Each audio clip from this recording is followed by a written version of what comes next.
pessoal, neste vídeo vamos te apresentar a Mandala da Prevenção, que reúne ações e medidas que juntas e combinadas buscam diminuir o número de novos casos de HIV e infecções sexualmente transmissíveis. Vamos falar de proteção? Então bora bater um papo saúde! Nos últimos 10 anos, tem sido observado o crescimento do diagnóstico de novos casos de pessoas infectadas pelo HIV no Brasil. Jovens com menos de 30 anos e pessoas com mais de 60, principalmente os homens, têm sido as faixas etárias com o maior crescimento dessas infecções. Mas toda pessoa que faz sexo precisa estar atenta às formas de prevenção que são oferecidas gratuitamente através do SUS. Vamos conhecer? Primeira ação é usar preservativo, masculino ou feminino, e o gel lubrificante. Essa medida é a mais básica, mais eficaz e mais recomendada, e sempre necessária e também mais conhecida. As camisinhas são distribuídas gratuitamente nas unidades de saúde, assim como o gel lubrificante. Ele vai ajudar a diminuir o atrito e evitar possíveis fissuras ou machucados que vão facilitar a infecção por bactérias e vírus. Sexo entre homem e mulher, entre mulheres e entre homens precisa de proteção. E a gente precisa não ter preconceito com as camisinhas distribuídas nas unidades de saúde, tá bom? A segunda ação é testar regularmente para HIV, outras infecções sexualmente transmissíveis e as hepatites virais. Você que está vendo este vídeo já fez seus testes neste ano? Ou melhor, você alguma vez já fez esses testes? Médicos e médicas desse meu Brasil, vocês têm seguido as recomendações do Conselho Federal de Medicina de prescrever esses exames sempre que for possível aos seus pacientes?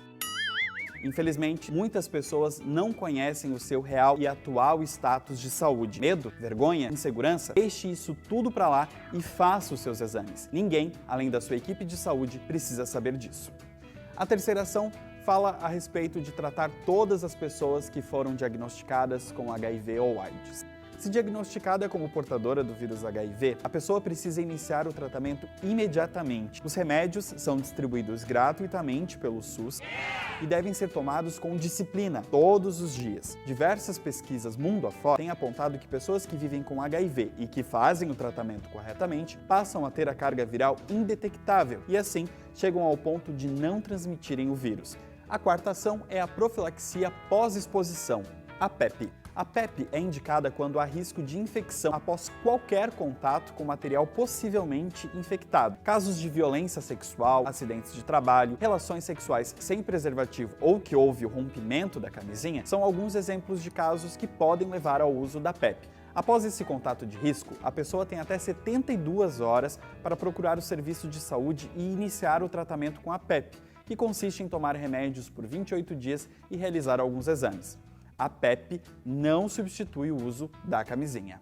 A quinta medida é a PrEP, profilaxia pré-exposição. A PrEP é uma medida que passou a ser disponibilizada pelo SUS em 2017 e já tem até um papo saúde sobre ela, vale a pena conferir. Pessoas não infectadas, mas que são consideradas mais propensas ao risco de contato com HIV, ou casais sorodiscordantes, em que uma pessoa vive com HIV e a outra não, são indicadas para usar a PrEP. A PrEP também não substitui o uso da camisinha. A sexta medida diz respeito em diagnosticar e tratar pessoas com outras infecções sexualmente transmissíveis e as hepatites virais. Além do HIV e AIDS, existem outras infecções sexualmente transmissíveis que também precisam ser prevenidas.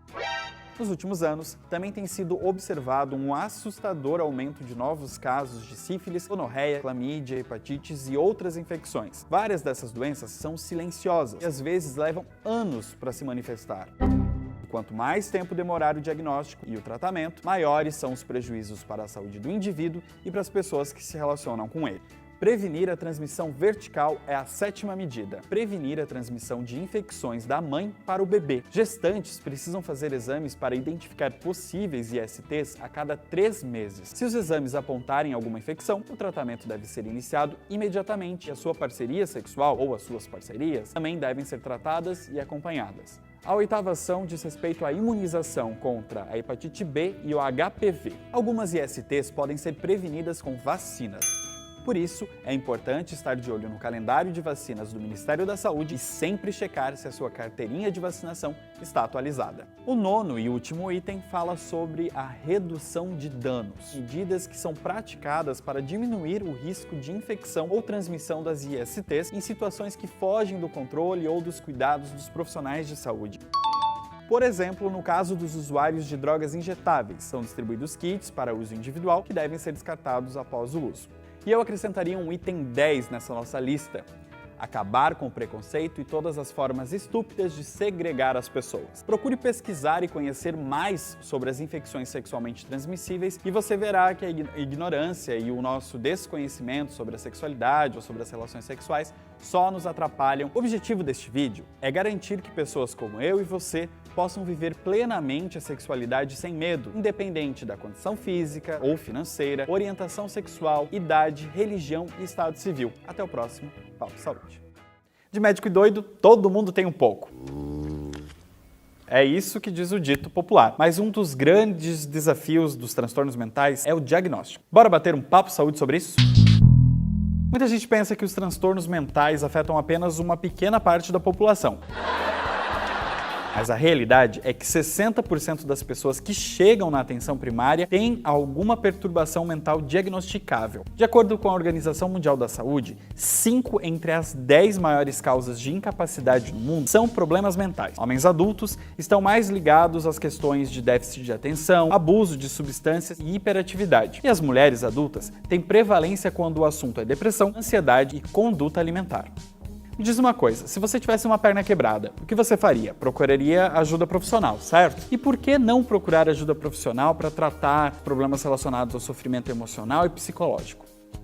A forma como cada um de nós experiencia esses sentimentos varia muito. Por exemplo, eu percebo ansiedade quando minhas mãos suam e eu sinto uma maior dificuldade para respirar. Para você, é um nó na barriga, coração acelerado ou alguma outra coisa? Essa falta de um diagnóstico padrão é um dos fatores que faz com que as pessoas achem menos importantes os sintomas psicológicos que os físicos, ou até mesmo tenham maior dificuldade para descrevê-los, sem contar os preconceitos relacionados ao atendimento das doenças mentais ao longo do tempo. De fato, o Brasil tem um triste histórico no tratamento desses problemas. Você já ouviu falar do Hospital Colônia de Barbacena ou da Casa de Saúde Anchieta, em Santos? Esses dois hospitais foram locais de maus tratos e mortes de centenas de milhares de pessoas, muitas delas internadas sem o rigoroso diagnóstico dos seus sofrimentos, como contou aí a jornalista Daniela Arbex no livro O Holocausto Brasileiro. Por isso, é muito importante conhecermos a luta antimanicomial. Você já ouviu falar ou leu sobre ela? No Brasil, o movimento da luta antimanicomial cresceu nos anos 80, com influência do movimento italiano. Foi a defesa dos direitos humanos e da reinserção ao invés da exclusão das pessoas com transtornos mentais. Foi a partir da luta antimanicomial que foram criados os CAPs, Centros de Apoio Psicossocial, e que resultou na Lei de 2001, que prevê a extinção progressiva dos manicômios aqui no Brasil. Os hospitais psiquiátricos são antiquados e ineficazes, segundo a OMS. Por isso, o lema dessa luta é: nenhum passo atrás, manicômios nunca mais. De uma política que excluía os indivíduos para uma proposta de tratamentos compartilhados entre família, comunidade e rede de atenção psicossocial. Porque a sua, a minha, a nossa saúde mental é influenciada pelo acesso a serviços de saúde, educação, emprego, serviços sociais e de justiça. E também é influenciada por abusos e discriminação. Não esqueça disso. Qual foi a última vez que você fez um check-up? Sabe quando pedir os exames de rotina? Deixa com a gente porque esse é assunto para mais um Papo Saúde.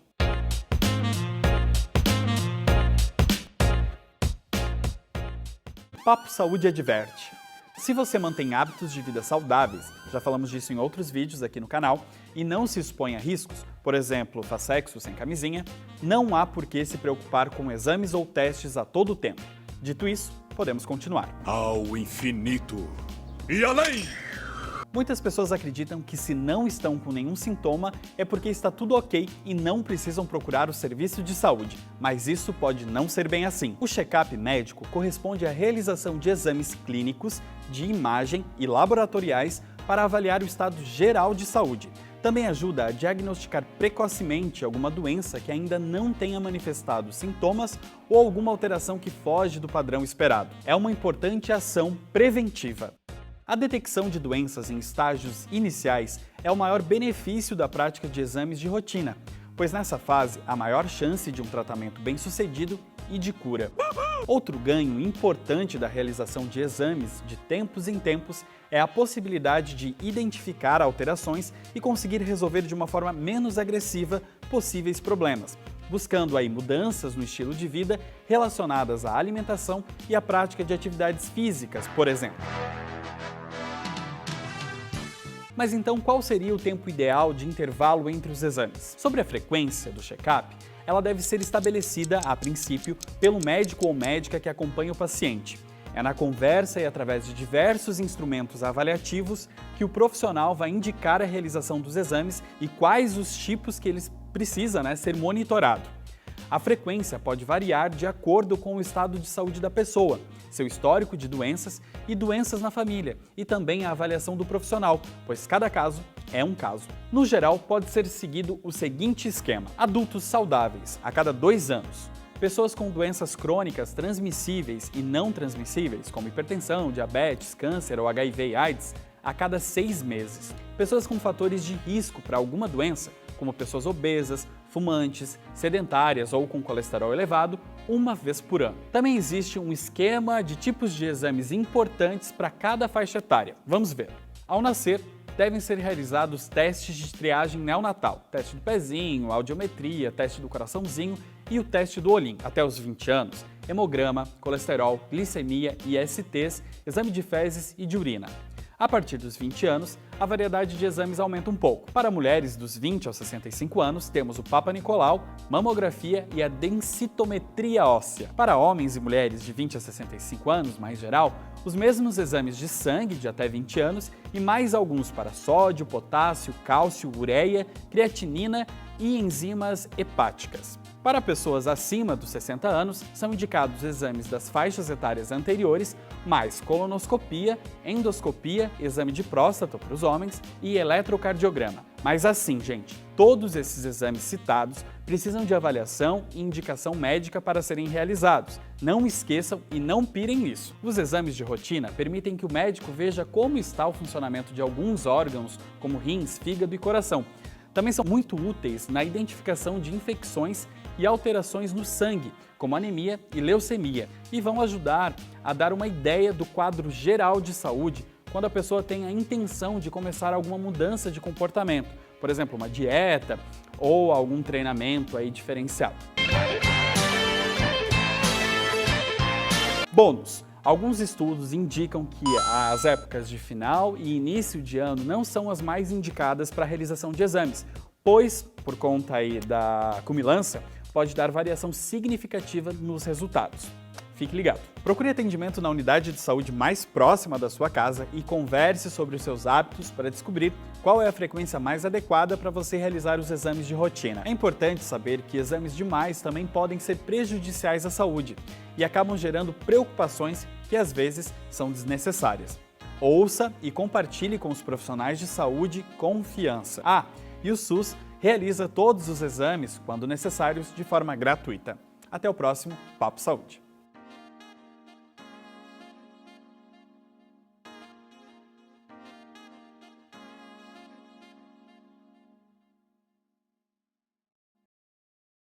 A gente vai conversar e não julgar. Isso é importante.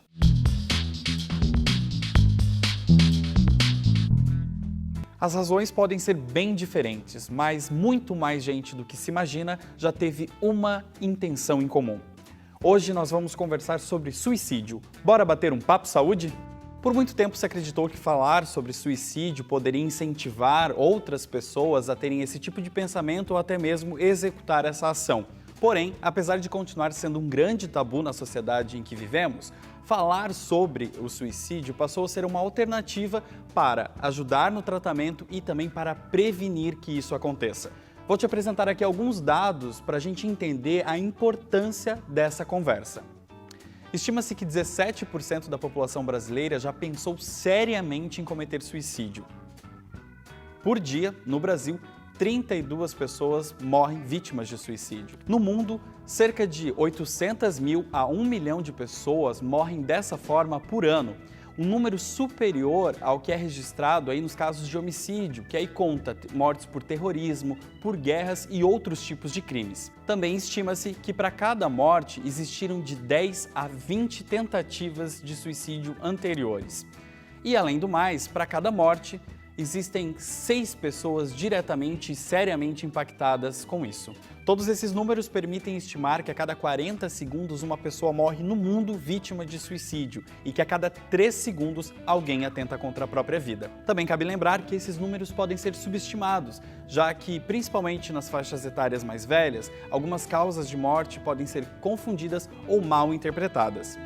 Em meio a tantos dados preocupantes, nós temos uma informação bastante importante. Cerca de 90% dos casos de suicídio poderiam ser evitados. Como? Dialogando sobre o assunto e também abrindo espaços para uma rede de apoio para essas pessoas que precisam de ajuda, tanto com voluntários quanto com profissionais da área da saúde. Mas quais podem ser os fatores que podem motivar alguém a querer tirar a própria vida? Segundo o material produzido pela OMS e direcionado aos profissionais de saúde, existem 2 importantes fatores que estão relacionados ao suicídio. O primeiro é que a maioria das pessoas que cometeu suicídio tinham um transtorno mental diagnosticável. E o segundo é que o suicídio e o comportamento suicida são mais frequentes em pacientes psiquiátricos. E aí nós temos uma lista com os principais transtornos: depressão, transtorno de personalidade, dependência química de álcool e outras drogas, esquizofrenia e transtorno mental orgânico. Não faça autodiagnóstico a partir do que alguém falou para você ou de informações que você encontrou por aí. Combinado? Além das doenças mentais, as doenças físicas também têm impacto no aumento das taxas de suicídio. Doenças neurológicas, câncer, HIV e AIDS são exemplos. Algumas dessas doenças, ao serem diagnosticadas, trazem às pessoas a sensação de dor, sofrimento e proximidade da morte. Além, é claro, do medo de conviver com os estigmas e os preconceitos que a nossa sociedade hoje em dia ainda impõe. Falando nisso, fatores sociodemográficos e ambientais também exercem influência. Desemprego ou perda do emprego, exercício de profissões consideradas mais estressantes ou de maior tensão, de maior risco, exposição frequente a agrotóxicos, algumas pesquisas mais recentes apontam isso também, pessoas divorciadas, viúvas ou solteiras, que aí vivem sozinhas, em solidão, pessoas que mudam de cidade, estado ou país, no caso das migrações. Todos esses grupos aí citados são considerados mais vulneráveis ao comportamento suicida.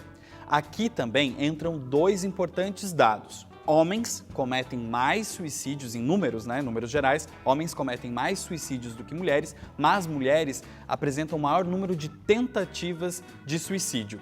E aí também existem faixas etárias que são consideradas de maior risco. E aí nós temos os jovens de 15 a 35 anos e também os idosos acima dos 75. E aqui a gente gostaria de chamar a atenção para os nossos adolescentes. O Brasil vem apresentando aí um número significativo, um aumento significativo no caso de suicídios cometidos por jovens de 15 a 25 anos. E aí a gente precisa alertar para que seja evitado o discurso de que é só uma fase ou de que faz parte da aborrecência. Todos nós que já passamos pela adolescência sabemos que é uma fase completamente única, estranha, diferente. E é um momento em que a gente sai de casa, conhece esse mundão todo aí e a gente se arrisca em novos sentimentos e sensações. E também é um momento de descobrir a vida em aspectos maiores e ainda a gente precisa lidar com a aceitação em vários grupos e ambientes. E aí é importante a gente dizer que o diálogo e a compreensão, entendo aqui um pouquinho de paciência, são muito importantes e precisam estar sempre presentes nas famílias, no círculo de amigos, na escola. Esse assunto é bastante extenso e não se encerra nesse nosso vídeo. Isso aqui não passa de apenas um convite inicial para uma conversa muito maior sobre essa temática, pela sua importância e a necessidade da gente estar dialogando sim sobre a importância da vida e as questões aí relacionadas ao suicídio. Convidamos você para compartilhar o nosso vídeo e levar essas informações para quem precisa de apoio, ajuda. Muito obrigado pelos minutos de companhia e até o próximo Papo Saúde.